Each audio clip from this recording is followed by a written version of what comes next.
without formal PM experience, how do people overcome standard job descriptions that say, hey, I want 3, 5, 10 plus years of PM experience?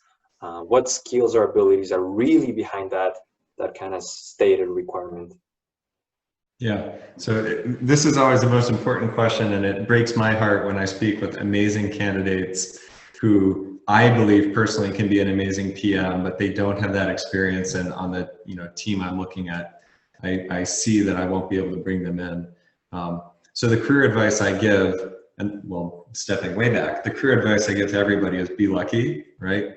Just before you do anything, be lucky. And you're all very lucky already to have gotten into your graduate programs and so on. You're making luck for yourself. But when you think about saying, I want to move from place I am to product management, being lucky is really important. And the way that you become lucky is that you persevere in the face of unluckiness, right? So I will say to somebody, it's been my experience on many of the projects that I've been on in my career that I could not hire somebody who did not have that experience. And I'm always upfront with people. I'll say, I think you're great, but I don't think that I can hire you without that experience. Go find somebody else who will hire you. So I've been in the lucky position at a big name brand tech company that we can have a very high filter and find people who have that experience. If you go to a startup or a not top tech company, you can often get the product management role, especially on the back of a career program like a graduate program or something. But even in the absence of that, just by saying, I want to do this thing. So either pursue a role transfer inside of your current organization or go find another job. And through the years, I give this advice and people take it. They'll often, they'll be in a business school program and they'll be going through the recruiting funnel and they'll say, I really want to be a product manager. All of my friends are becoming consultants, so I'll do some of those interviews. And I really like Amazon, and so I'll interview at Amazon.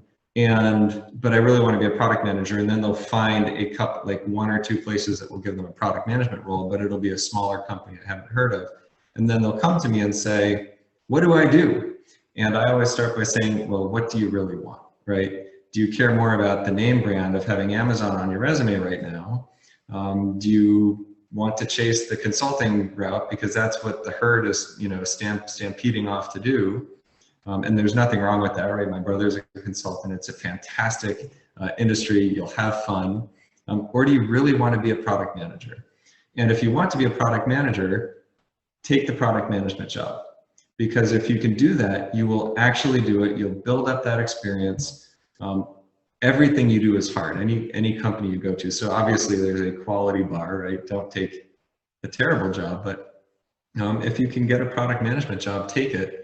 And then you'll be able to come back and talk to some equivalent version of me at your shiny company down the road and get that job, or you'll find out that you're having a great time anyway. So I've had that happen multiple times with people who come to me for advice and they take the product management job and they're off to a product management career.